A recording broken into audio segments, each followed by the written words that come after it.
And thanks to everyone who's joining us today. My name is Colin Jones, and I'm a Senior Policy Analyst at the Massachusetts Budget and Policy Center. We are a nonprofit, nonpartisan research organization that works on the state budget and taxes and promoting an equitable, prosperous Commonwealth for all. It's an honor and a privilege to host this session today with 9 co-sponsoring organizations, the Boston Teacher Union, the Children's League of Massachusetts, Citizens for Juvenile Justice, Mass Advocates for Children, the Mass Association of School Committees, the Mass Association of School Superintendents, the Massachusetts Ed Justice Alliance, the Mass Teachers Association, and a special thanks to the Boston Ed Justice Alliance, and Ruby and Gabriella, our interpreter, for providing Spanish interpretation. So you should see within your options the ability to switch to the English or Spanish channel. So if you would like Spanish translation, please switch to the Spanish channel when it's available, and then otherwise join the English channel. You have to be in one of them to get the audio. The chat will be across both channels, and I'm focusing on giving about a half an hour of remarks, and then we'll hopefully have most of the remaining hour just for questions. I hope to hear from folks about how all these updates on what's going on funding wise are hitting in your community and for your organization. And a special thanks again to Citizens for Juvenile Justice and Children's League and Mass Advocates for really pressing me as an analyst to get away from my Excel sheets for a little bit and host this session. So I really, really appreciate that and value that partnership. So I think we will enable the interpretation if we haven't already. I'll go through my remarks. Not yet. Oh no, let me make. We'll do it in a minute.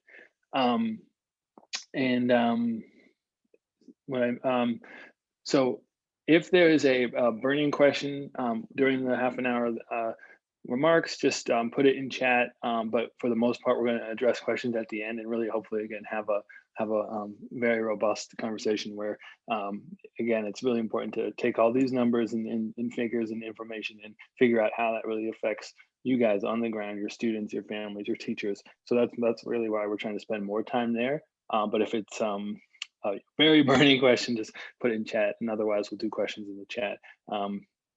We're not using all the bells and whistles of Zoom, but many of them. So that being said, thanks again.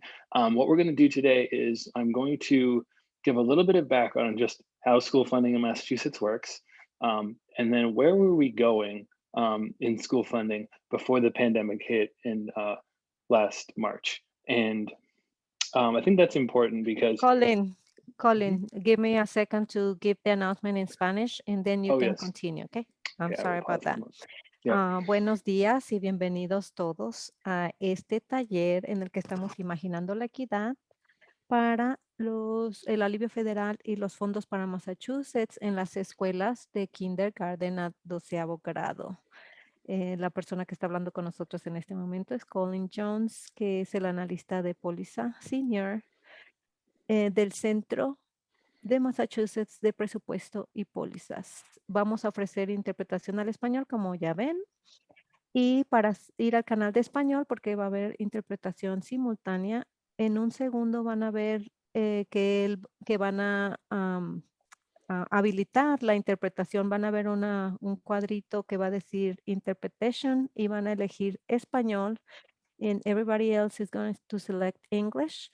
Y de ahí, si ven 3 puntitos, también oprimen primero los 3 puntitos, después Interpretation y después español y después finalizar o Done. Y vamos a comenzar.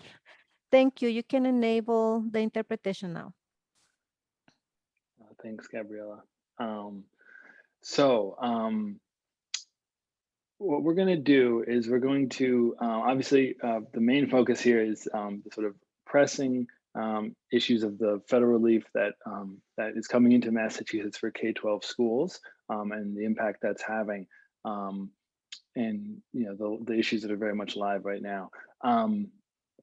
However, what I also want to do is remember that 5 years from now, 10 years from now, when every kid who gets one of the federal grants today is already graduated, the state budget, and especially our Chapter 70 formula, will continue just as it has for almost 30 years.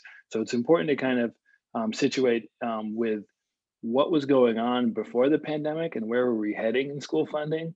And then we'll get into how the pandemic affected it, what the federal relief did. I will say a little bit about the federal relief, not just in education, but just sort of a broad framework to understand how this aid is working and how much of an impact it's having in Massachusetts, because there's clearly stuff beyond education. I'll be sparing with that. And then we'll return into what's the budget picture now, given all the things that have happened over the last year and a half. So I'll start with just taking a look at the K-12 education budget. The FY22 or 21-22 budget is basically final. We're dealing with vetoes that will probably not really affect things that much, but this is the conference agreement between the House and Senate, which will, unless a veto is sustained, will end up being the final numbers. This is for the coming year, or the year we're in now that started July 1st. The largest item in K-12 funding is our Chapter 70 formula that provides aid to the cities and towns. That's $5.5 billion. Teacher pensions is about $2 billion. Technically, that's in the pension line items, but it is for teachers. The School Business Authority, or School Building Authority, MSBA, is about $1 billion. That's a penny on the sales tax that goes to school buildings across the state. This is obviously a really important issue now as we're dealing with ventilation and respiratory, challenge being the driver of the pandemic. So that is a really important issue. And we also have to ask ourselves, how far does this billion go when we're in a world where a single school has cost, $300 to $400 million? That is happening around the state. So something to keep in mind. And then the orange slice here, it's $910 million. That's basically every other grant program in K-12 education. So the department itself, it's testing and administration oversight, grants like the circuit breaker, that's in that piece there. So we're coming at this from a place where there is not equal funding between different communities. So what I'm going to do here is I'm going to run through how the Chapter 70 formula works, obviously that $5.5 billion, walk through how that works, and then show two communities, Holyoke and Weston, and kind of get at what issues we're trying to solve with ed funding right now.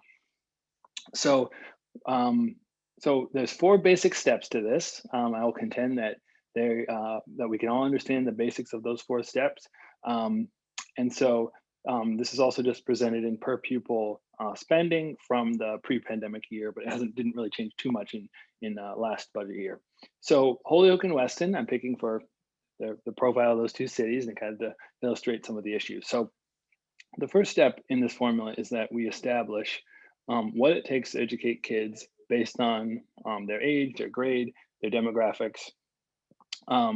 And then we look at what does it take for teachers and supplies and materials. And you can think of it as a grid. So the types of students we have going one way and the types of things we need to fund in education, like teachers and administrators and support, going the other way. And the sum of that is the foundation budget. And this is per pupil foundation budget. So for Holyoke, it's about $14,000. For Weston, it's about $11,000. So that reflects the greater enrollment of low income and ELL kids in Holyoke, which is one of our gateway cities, more low income city, compared to Weston, which is one of our suburbs. So the second step of this process is we determine what each of those cities can contribute based on its wealth and income towards its foundation budget. So we do a set percentage of the underlying income and wealth in these communities, and it shows, about 1,600 contribution from Holyoke, whereas it's nearly 9,000 for Weston, and that's what you'd expect given much greater wealth and income in Weston compared to Holyoke. So the third step is that we fill the gap between what a city can raise and what it needs in its foundation budget with Chapter 70 state aid. So this is extremely progressive. Mass Budget works with other organizations around the country who would be very envious of something that provides a stable funding and progressive funding in this way. So we're getting $12,000 for Holyoke, well, it's less than $2,000 for Weston in terms of that state aid. So it's very progressive. But the challenge here really is with the fourth step, which is technically unofficial, but it's something that's pretty common across the state. And that is that cities, almost all who can do, choose to use their property taxes or other local revenue to spend above their foundation, sort of above the floor. So obviously these are on the outer ends of each side of this issue, but Weston is able to put in about $13,000 in extra funding that they choose to do to get better facilities and hire more staff and offer a world-class education. And Holyoke is unable to do that. They're not able to put any extra local funding. They just don't have the capacity. So at the end of the day, a student in Weston is getting about 10 in fiscal 20 last year, 2 years ago, is getting about 10,000 more in support than a kid in Holyoke. And so obviously that's the core of what we were trying to solve with the Student Opportunity Act, which I'll talk about more later. We were trying to solve the equity issues. So if we know it costs 20, 30% more to educate a kid in Holyoke, why are they getting 10,000 less? And then there's the adequacy issues, which is if it really only took 11,000 to educate a kid in Weston, which is what the foundation budget says, why are they spending 23? And that gets at the fact that we sort of answered that question with the SOA. We said, the formula as it existed since 1993 no longer reflects the reality of the cost of school today. And so what communities with the means are spending their way out of the problem. Communities without the means do not have that ability. So that's the core of what we're trying to solve with the SOA. So not surprisingly, this is just NAEP reading scores for fourth graders in the last test. It'll be interesting to see how that test is administered in this era.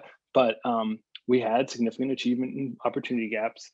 And this should not be surprising when you have systematically the more low-income kids, ELL kids, and students of color in small number, a handful of districts that systematically have less funding. We should not be surprised that these are the outcomes we have. I'm not saying NAEP is the be-all end-all, but it is a test that is administered to across the country to a representative sample. And so our kids of color and low-income kids in Massachusetts perform significantly worse, 20 points worse than kids overall, and they also perform worse than kids across the country, all kids in fourth grade.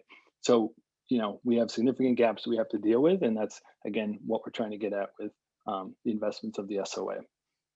So a million years ago, when dinosaurs roamed the earth, in November 2019, it feels like a long time ago, the SOA was signed into law, and it was the most significant update since 1993. And fiscal 21, which is the year the pandemic hit, was the first year that this was supposed to take effect. So what we're going to do with the SOA is add $1.5 billion, but within 7 years, we go step by step over 7 years.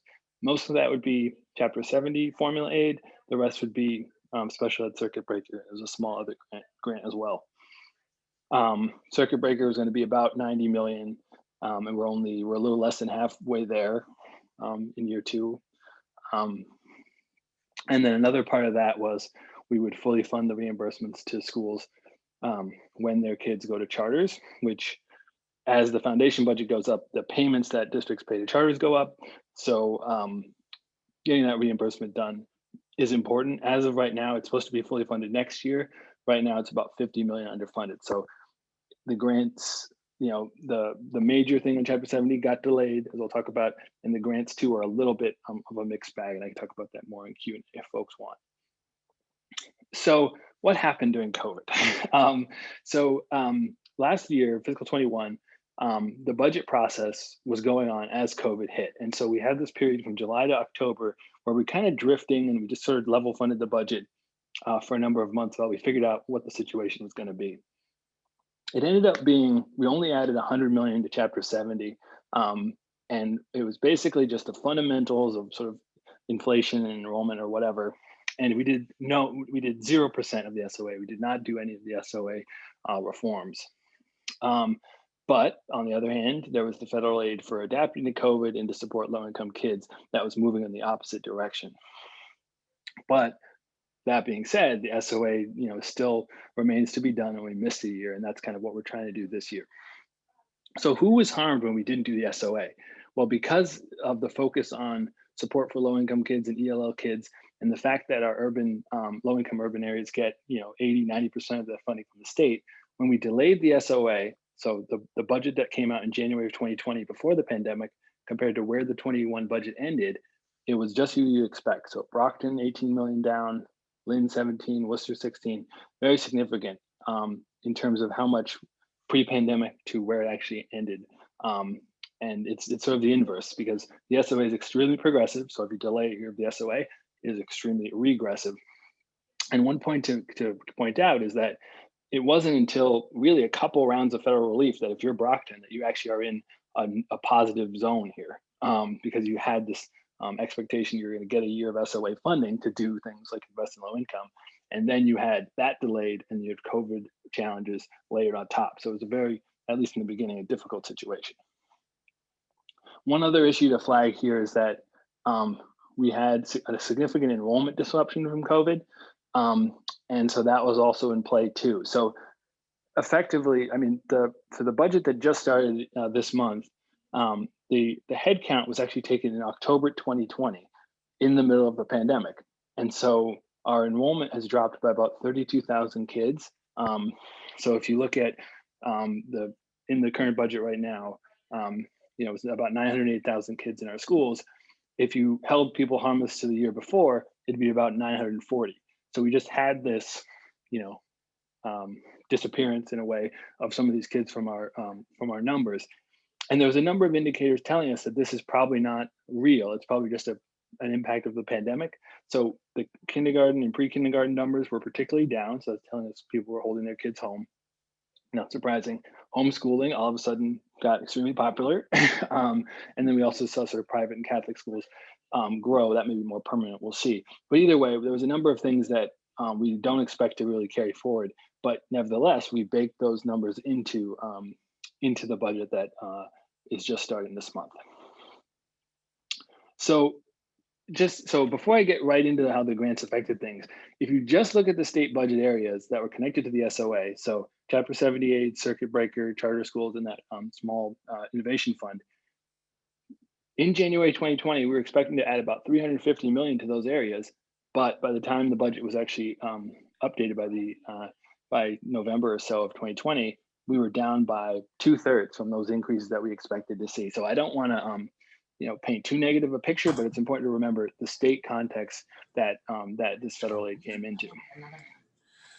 So with that background out of the way, let me go to. Oh, yep. Sorry to interrupt you. Yes. Can you slow down a little bit? Absolutely, yes. Sorry. Thank you. These are 2 boxes. So the main event here is the impact of the federal government on the federal government in our budget when they did their coronavirus response legislation. So this is the sort of timeline of the 6 major COVID relief bills, laws, and it's really important to remember, according to the administration right now, and we're using those numbers as well as they are, that through these 6 pieces of legislation, we've added $113 billion to the Massachusetts economy. And there was a lot of things in these bills. I'm obviously going to focus on the K-12 specific ones mostly, but there was a lot of things that we were doing. And at least the first couple of them were kind of more directly on the health impact and testing and sort of directly responding to the pandemic itself. But then as you got to CARE, which was the third one, and at least the last 2, CRRSA in December of last year, and then the American Rescue Plan, we're talking about broad things to not only address the pandemic, but things like stimulus checks and investments in education that were really having a big impact. And I think the fact that all our economic indicators are better than we expected, like our jobs numbers, our revenue numbers being better than we all expected, is absolutely connected or correlated with the fact that the federal government was infusing, $113 billion into our economy, which is exactly what we would hope the federal government would do, because the state, of course, can't deficit spend during a recession or any time. So, so where's all this money going? So this is kind of the breakdown of where this relief money is going. The largest share is going to people directly through stimulus checks, through unemployment benefits, through PPP loans to businesses and nonprofits. There was, those of us with kids probably just saw our first child tax credit check. The expanded child tax credit was about 3.7 billion. About 9.5 billion was going directly to sort of local entities like cities and towns, campuses, health centers, public housing authorities, and transit, RTAs, regional transit. And then another huge amount of it, about 50 billion, went to state agencies. And some of those, I think the way I would think about it is this a budget or is this a formula? So if it's a budgetable item, then the legislature has the chance to say, okay, it's going to go to this, it's going to go to that.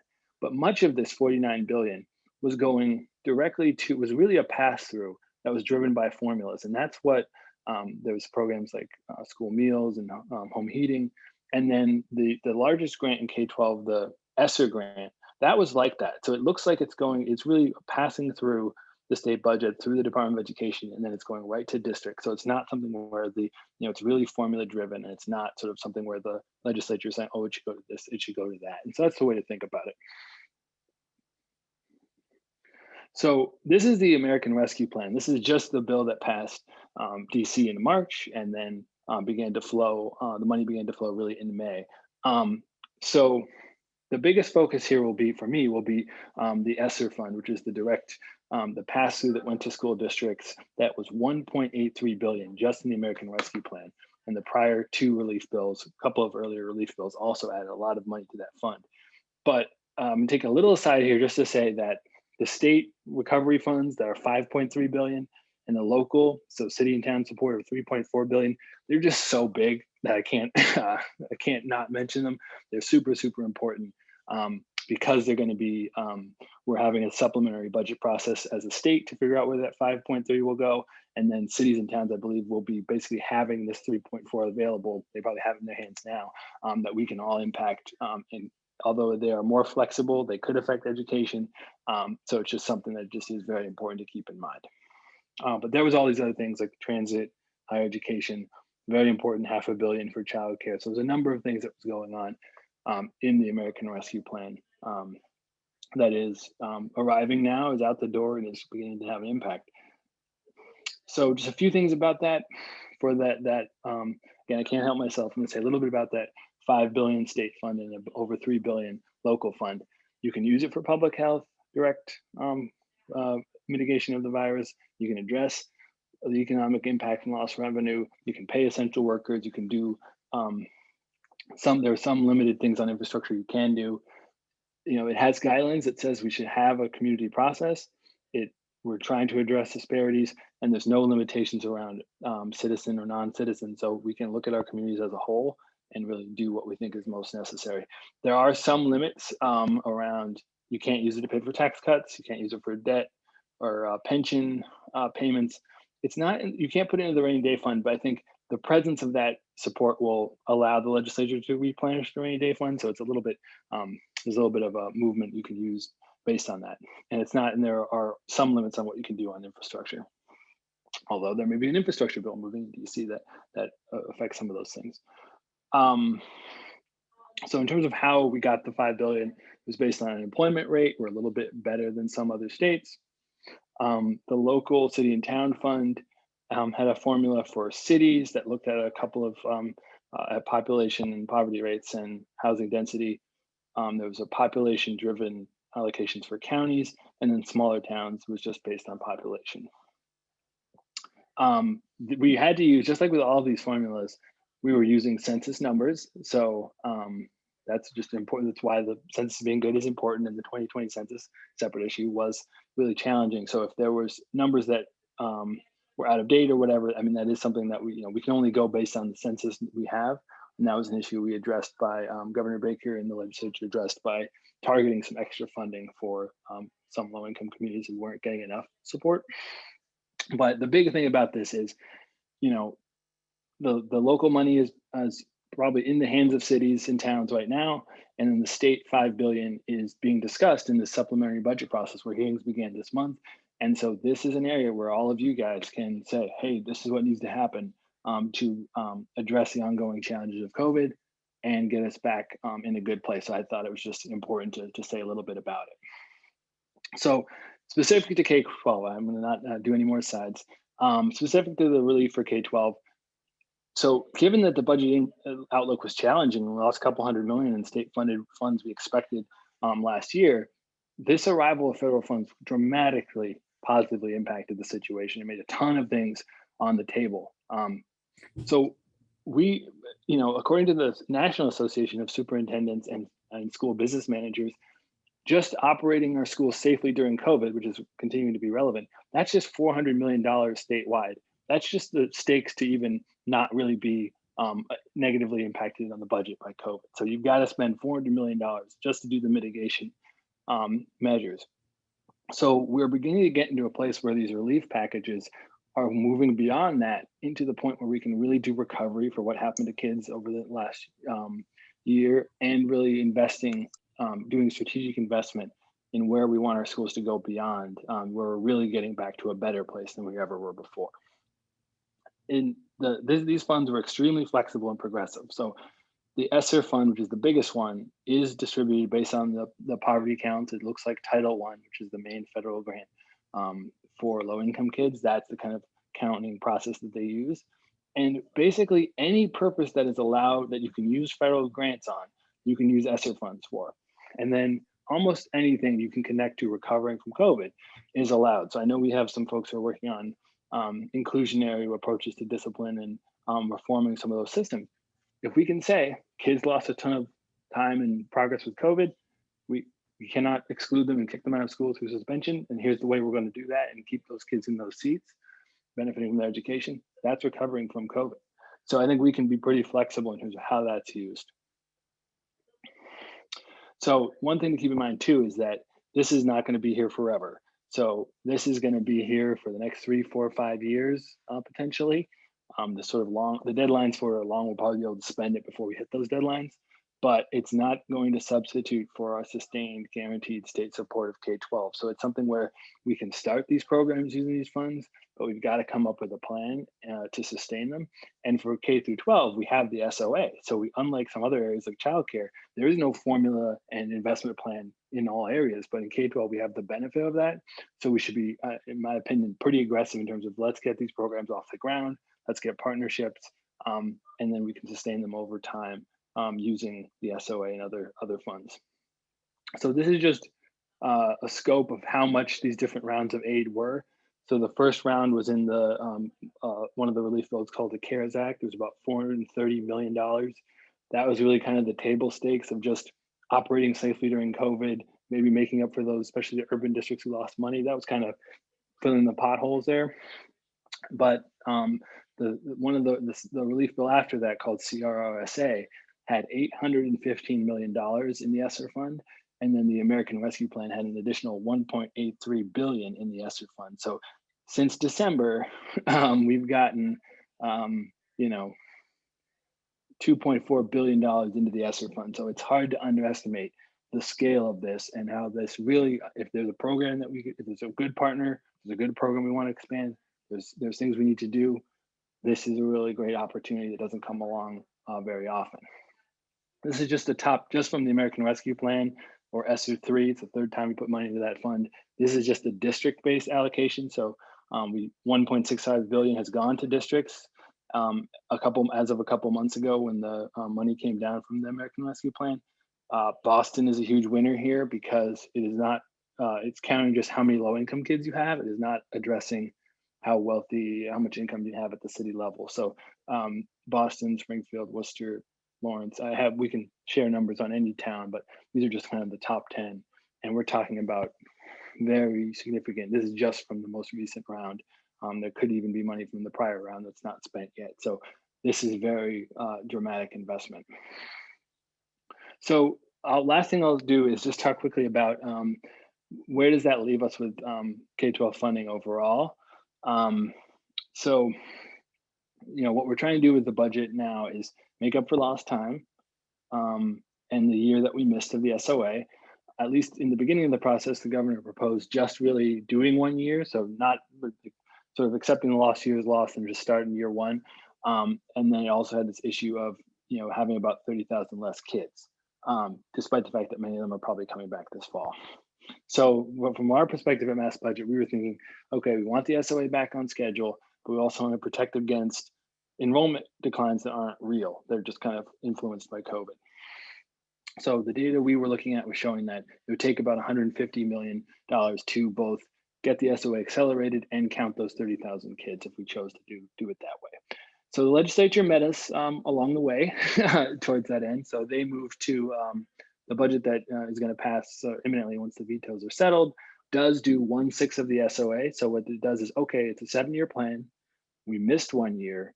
So let's now do it as a 6-year plan. So that's on pace. And they added about $62 million more than Governor Baker. So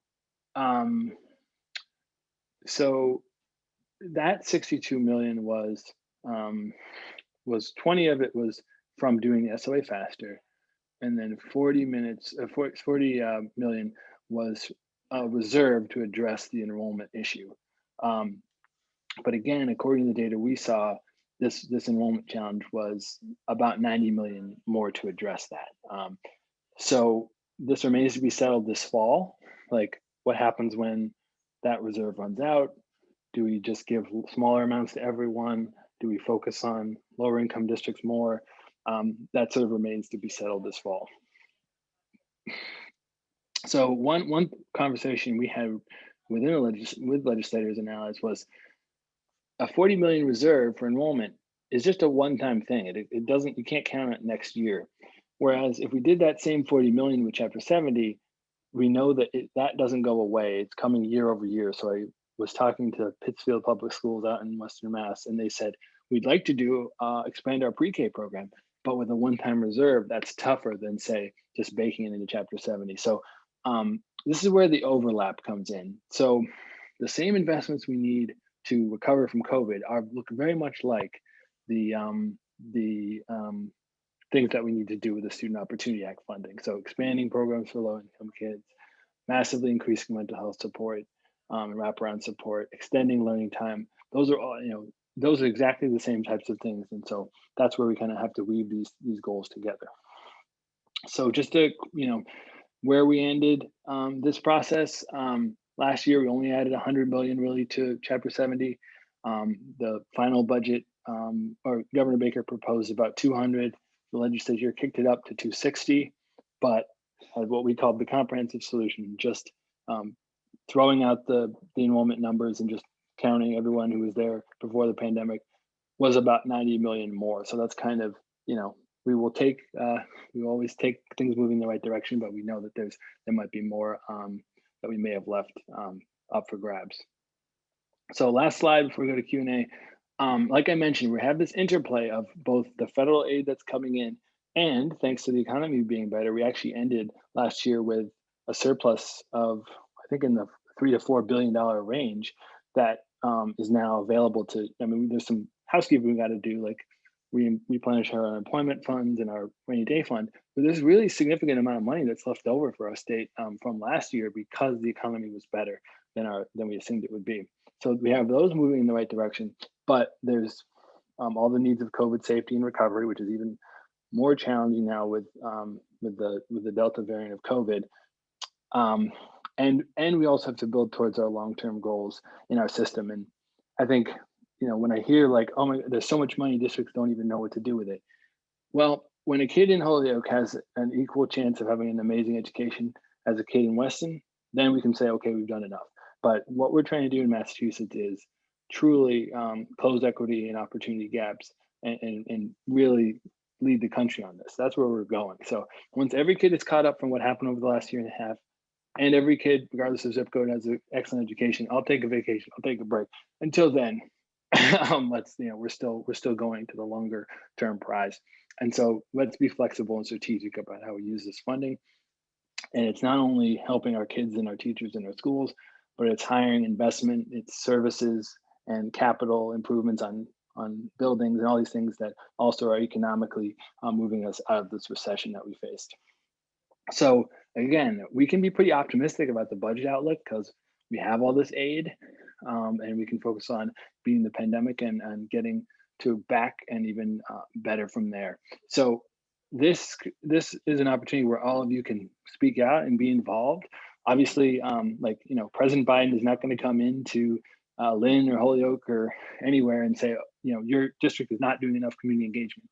Of course, the American Rescue Plan says we should have as much community engagement and should have good community engagement, but that is what we make it at the local level. And I hope this is a good start in having that conversation. So with that said, I will take a little bit of a scan here of what folks are asking about. And so I would ask that folks, if you haven't brought it up, feel free to just type your questions, and we'll try to get through as many of them as we can. Let me see, just a quick scan here. We are recording. I think we'll get those slides ready. Let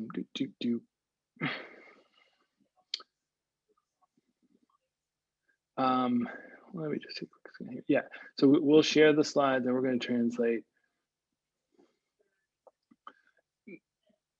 Okay, so one quick thing, there is this availability of flexible state funds, which is 5.3 billion, and then there is this city and town funding of about 3.4 billion as well. So that is it's subject to the not that many limitations. So we can sort of determine, okay, what are the areas that aren't haven't gotten enough infusions of money. And so I think if, as someone who works across education, there is no equivalent to the ESSER fund, or especially not at that scope for like childcare, for higher education. There's other parts of education that just don't have funding of that magnitude that I am at least immediately a little bit more concerned about.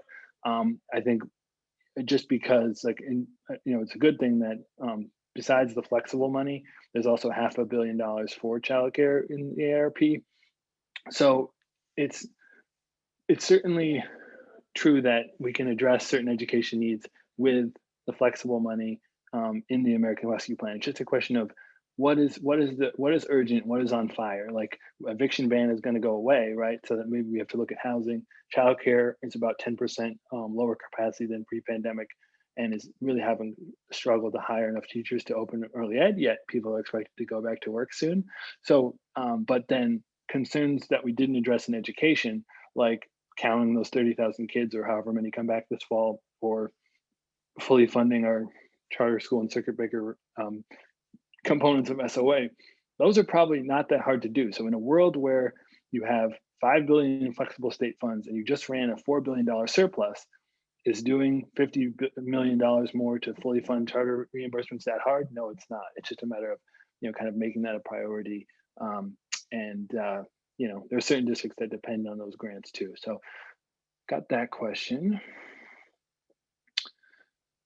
So we can look at, I got one question about the details of that that local fund. We can dig up exactly. You can see for cities and towns, and I think counties as well, how much funding they got. We have this issue where Massachusetts does, like unlike some states, doesn't really have county governance other than sheriffs, to be honest, and law enforcement. So the state has had to figure out how to take county allocations, and I think some of it has been they just sort of distributed amongst the towns because it's the more relevant level of government. So we have data on that. The administration publishes data on that, so we can email us and we can dig up what counties are doing. There were some times where counties were relevant in this conversation just because of how the bills were written at the federal level. Let's see, I got one question about how did ESSER impact Chapter 70 allocations. It was moving on a separate track. So your Chapter 70 allocations were just moving through the mechanics of the formula. This year we did the rates within the SOA, so we did more funding for low income and ELL, and then we ran a more aggressive run of the formula using that. And then separately, ESSER looked at how many low incomes kids you had and then distributed money based on that. So it was really kind of a parallel process. Let's see.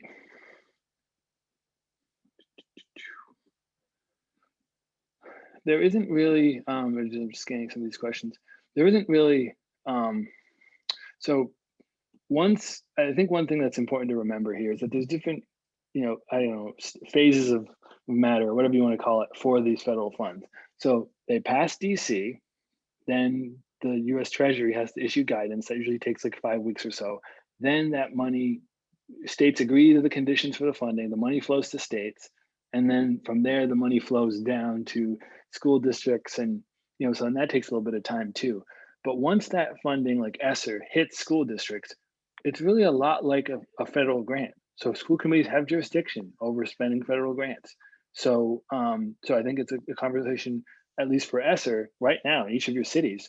Talk to your superintendent and your school committee about, here's what we think we need to have happen, and here's what our kids need, and what is your plan. I think some cities have been open about, here's how we're going to do it, here's our plan, and some others have not been as open. And as I mentioned, I think I got another question about this.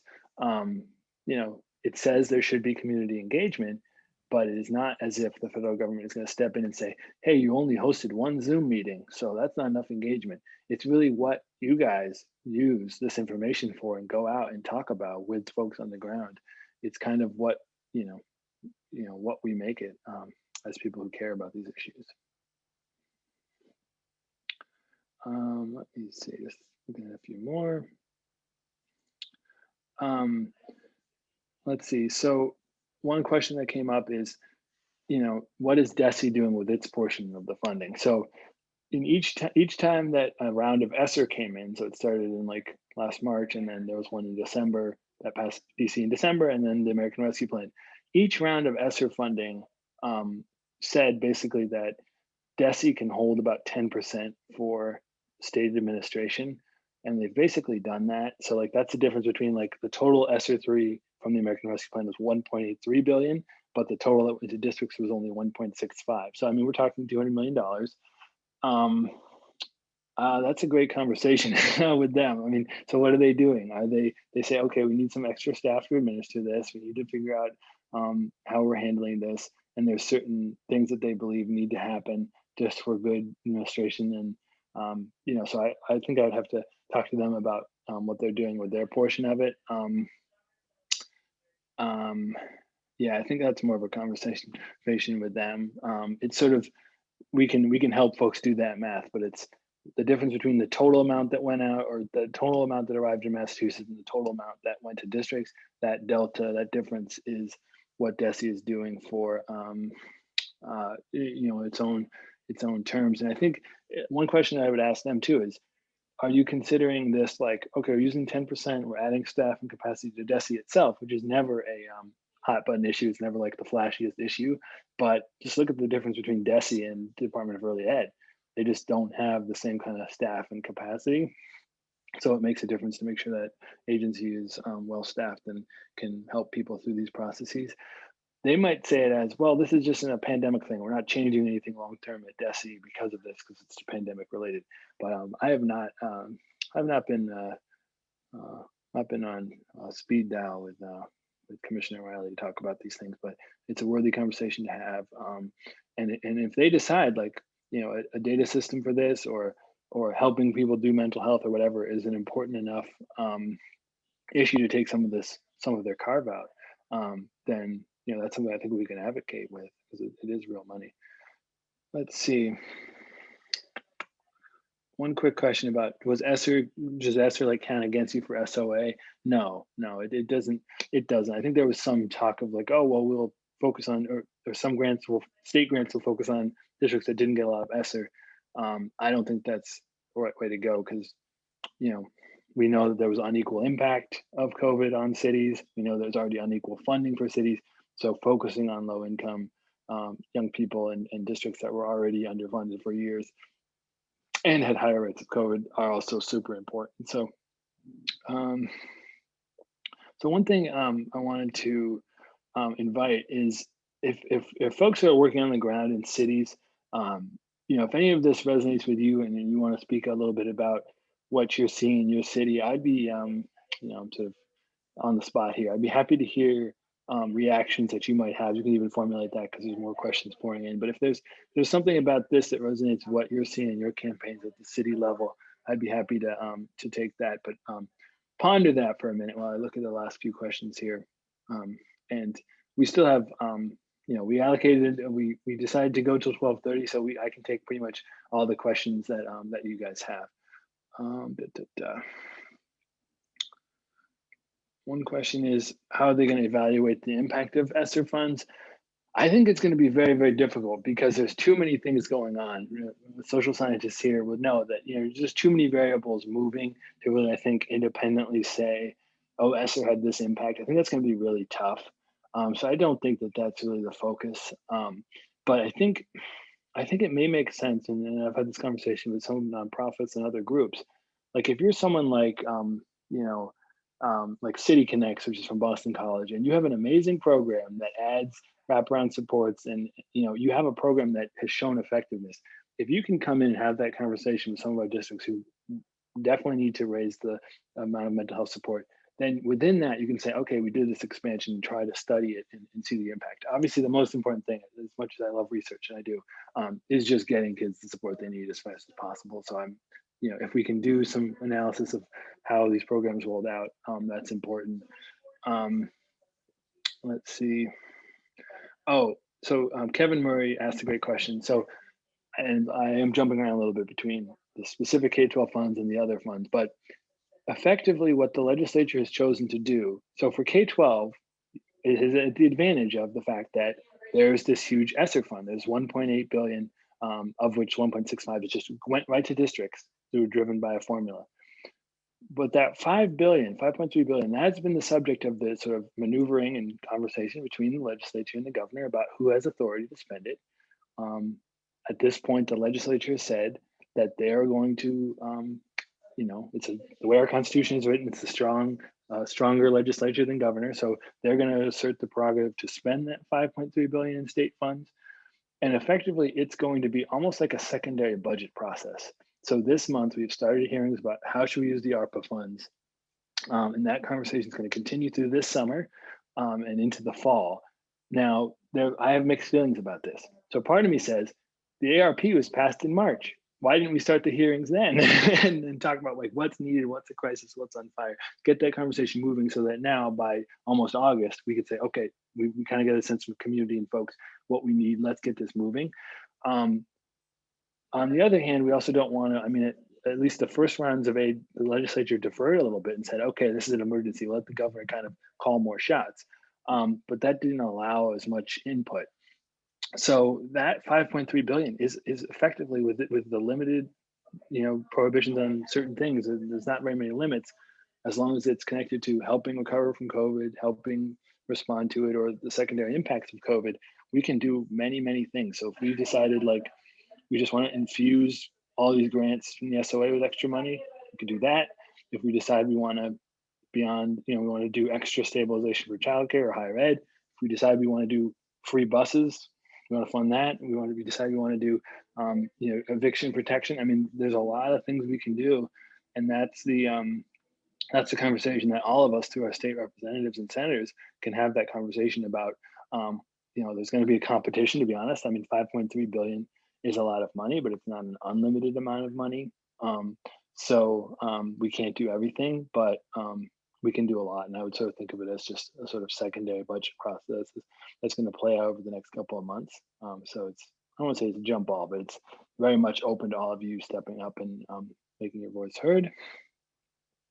Okay, one more question, then I'd be happy to hear from folks in cities about what's been going on and how this resonates with you if you want.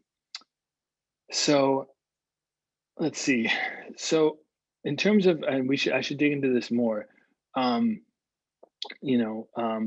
but effectively the money that goes into cities and towns of that, $3 billion just for cities and towns, I think that really looks like a federal grant that your city gets. And so it has to go through the, city council or select board, or, I don't think it's,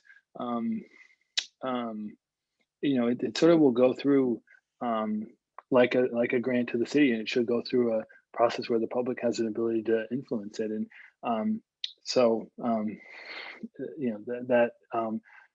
like I mentioned, there is these sort of phases of matter where a bill is passed, then it gets guidance is approved by Treasury, then it hits Massachusetts, then it hits the lower level, then it gets out, then we have to figure out what we're using it for, then we report. So there's different stages that it's in, and it's not always super clear exactly what stage things are in. But since all the ARP guidance came out in May, 2 months ago, we are very much within reason to say, city and town leaders, what's your plan? Where's this money going? District leaders, superintendents, what's your plan? Where's this money going? And then state legislators, what's your plan? So there's these different opportunities at each of these different levels. And again, one of my big points to everyone is, the excuse that, oh, we don't have money for this, that simply does not apply. That does not apply to the current status that we're in, where we have a lot more federal aid than we thought we might have a year ago, and the economy and our revenue numbers are better than they were. We even have a surplus that we just wrote up. Some of you who watch particular line items may have just seen that the budget that was just finalized agreed to the high number on almost anything. And the reason why we could do that is because our economy is better. And so not only did we end the fiscal 21 budget with a surplus in the billions, but we also were able to write up our expectations for fiscal 22 that we'll see over the course of the year. We can end up with another surplus, we'll see. So one of my big things here is that I'm all for, like, let's be responsible, let's manage well, let's make sure we have state savings, all those things, but let's not budget as if we are broke right now, because we are not. We have a very good situation. So we want to strike that balance between doing the sort of maintenance of our budget and being right. And I agree with our credit rating, all that is really important, but communities need help. Folks need all these things right now. So okay, so I hinted at this, but would anyone from a city be interested in speaking out a little bit about how you guys have seen this? Again, no, you don't have to, just inviting space for that.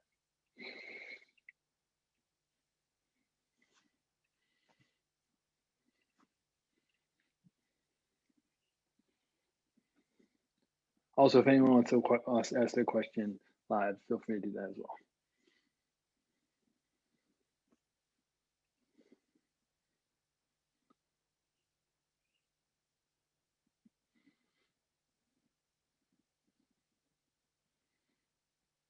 Okay, well,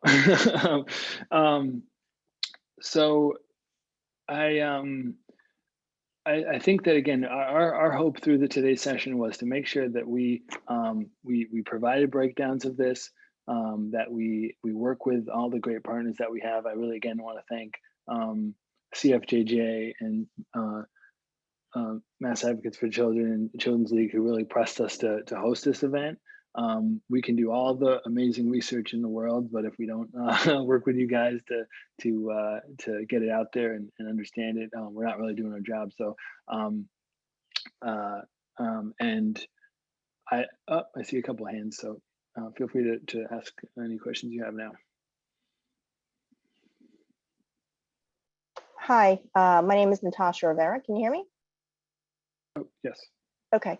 So I guess one of the things we in my town we are working through is the collaboration of understanding need and the use of the funds in year one versus looking at it as a 3-year plan, because a lot of it's unknown and how much you're able to do. So that is something that I think takes the data to analyze on an ongoing basis, where some expectations at the town level are wanting a long-term plan that is fixed, without understanding that there needs to be flexibility in a year-to-year basis to adapt, where some things might be at the schools seeing progress and other things might need to shift in year 2 and in year 3 possibly. So I just wanted to share that feedback.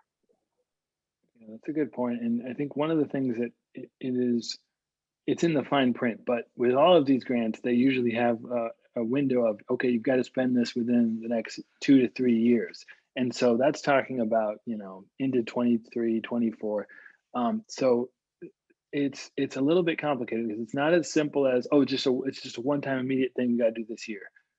That would not even make sense because we're talking about such large numbers. We might as well think about it as a multi-year plan. But it's also something that 5 years, 6 years, 7 years from now, we won't have that we won't have that relief grant operating. So we have to kind of hold both. And obviously education is, like I mentioned before, we have a plan, the SOA, that's going to add, in total about $2 billion to education.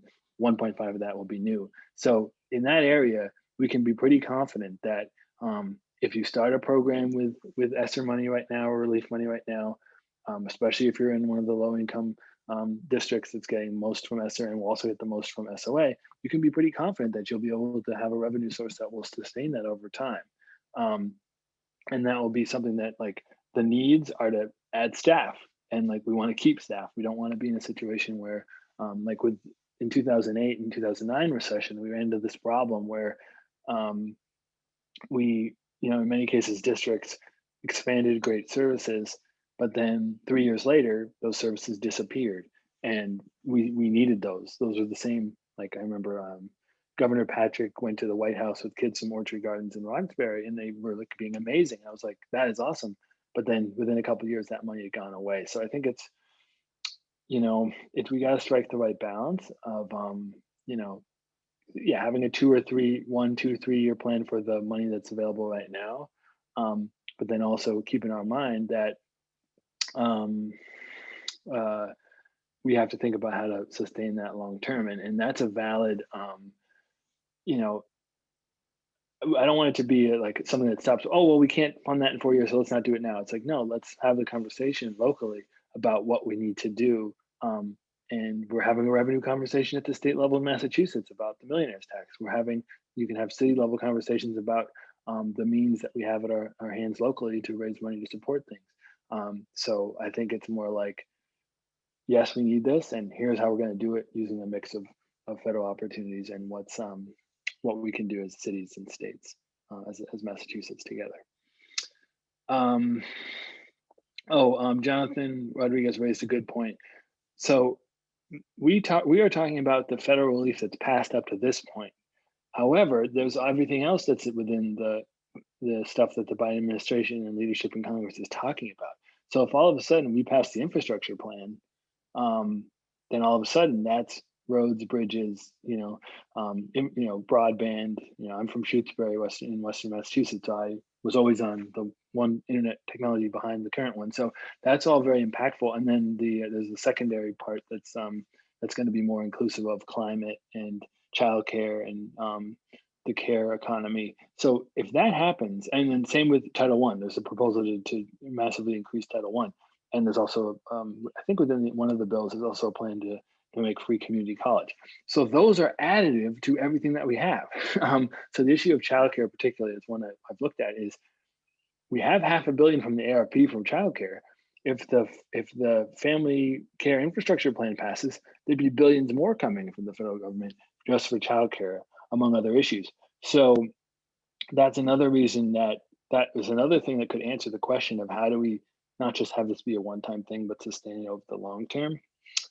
So we'll look to DC. And one thing to remember is, as gridlocked as DC seems right now, if they get 50 votes on a budget bill, it passes. So that is really significant. Let's see, just a couple of other questions here. Some really specific ones I don't think I can address, but I think one thing I'd mention is, if there's an issue within education specifically, and even others, that you think has not gotten enough attention, that has not gotten enough support, now is the time to go full on it, because we have a surplus, we have $5 billion in flexible state funds, there's city level activity that we can talk about. Now is the time, if you think an issue has not been addressed, and if you can connect it to, it's not one of the prohibited things like capital or savings or whatever, it's very open, I think, to sort of say, this is why we can help kids who or others who need support. Let me see. So I appreciate the live question. Anyone else have anything they want to ask live? And I'll take a look at these last questions here. I'll probably be able to get us out before 12:30.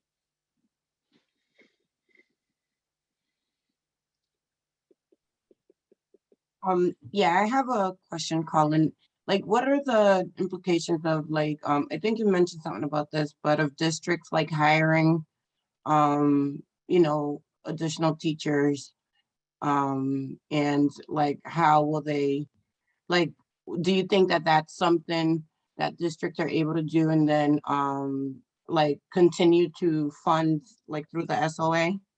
Absolutely. So yeah, if you're talking about something that, okay, for the next year, 2 years, 3 years, let's sustain this position and we can use relief funds to do it temporarily. Absolutely.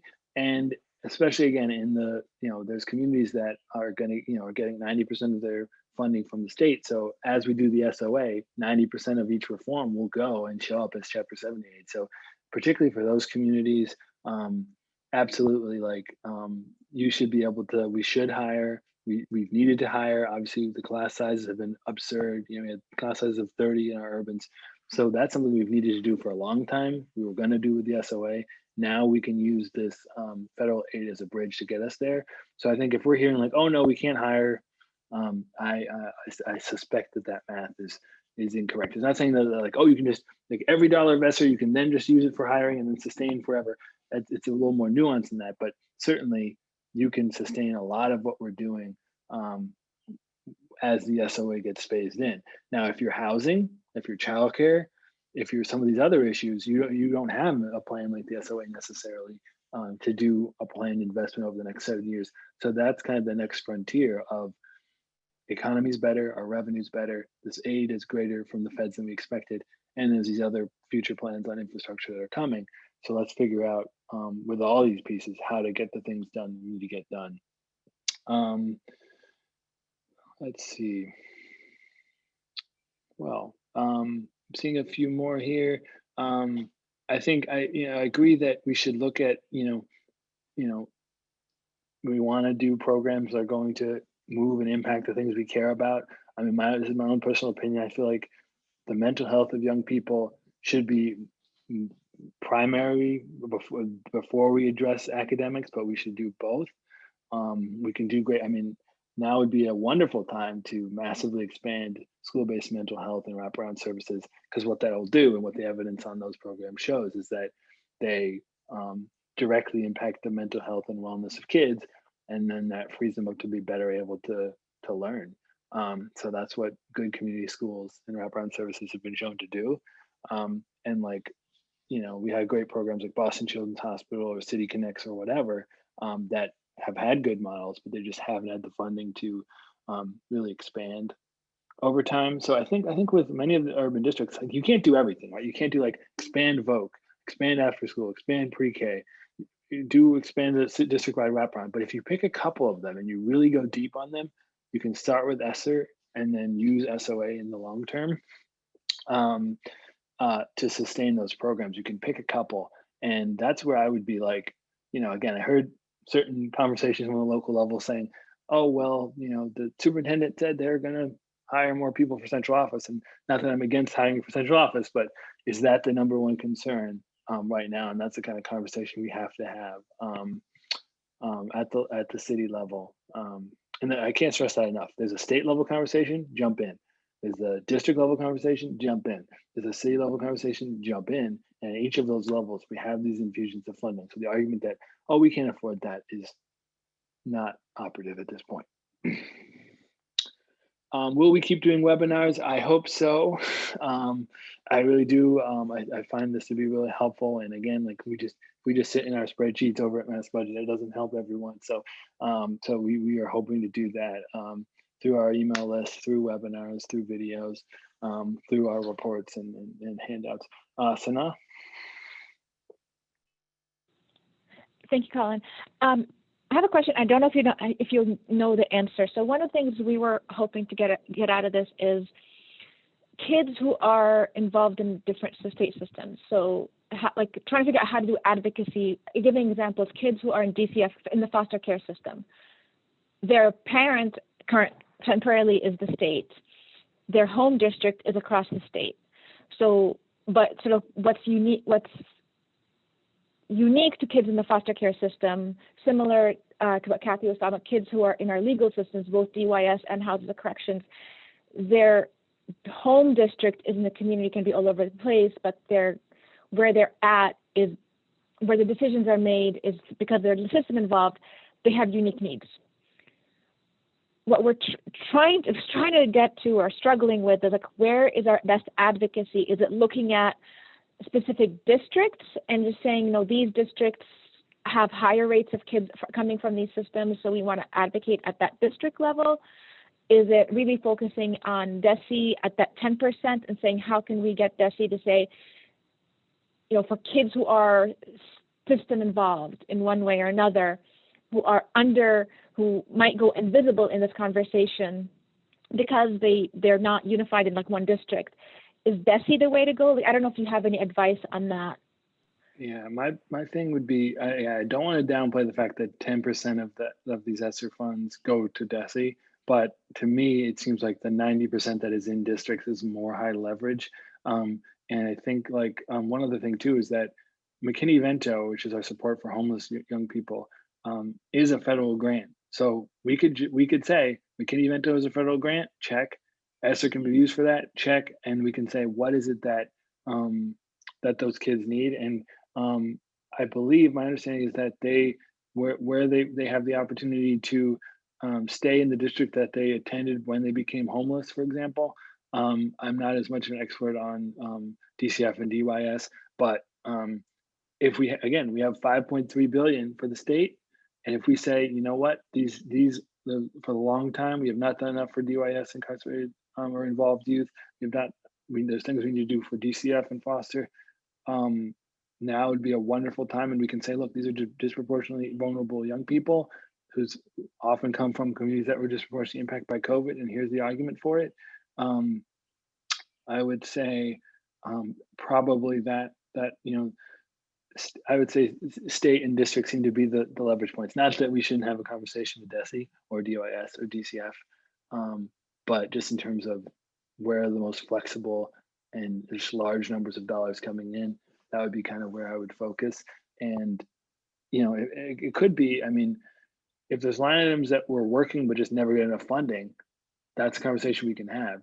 But if it's like, this has never worked and we need a separate grant fund with specific parameters, that's a little harder to build, but we've got the money potentially to get that moving, and then we can see where we are in a couple of years. So hope that helps. All right. So I'm all for finishing early if we can. I wanted to block out 90 minutes just to make sure we had enough time, and we blocked out enough time. So let me just one last pause for anything that's burning from anyone. Okay. So thank you, everyone. Thank you to all of the co-sponsors. Thank you to Gabriella and Ruby for helping us get the translation together. Please sign up for our emails, massbudget.org. You'll see our statements, you'll see our reports, you'll see our newsletters.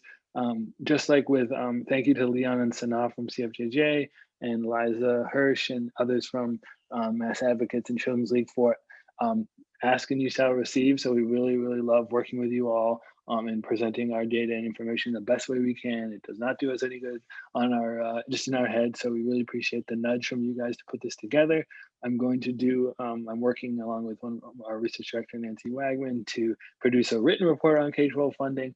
Then we move on to the next thing. So across the board, Mass Budget is shifting to cover these emergent, like I have a lot of reports that I could write next year. So I'm going to focus now on the federal fund's unique opportunity over the next couple of months to influence that $5 billion at the state level. And then the $3 billion is for you all in the local areas. So we appreciate it. We really value the partnership with all of you guys. Keep asking us questions, and we'll keep at this together. So thank you all so much.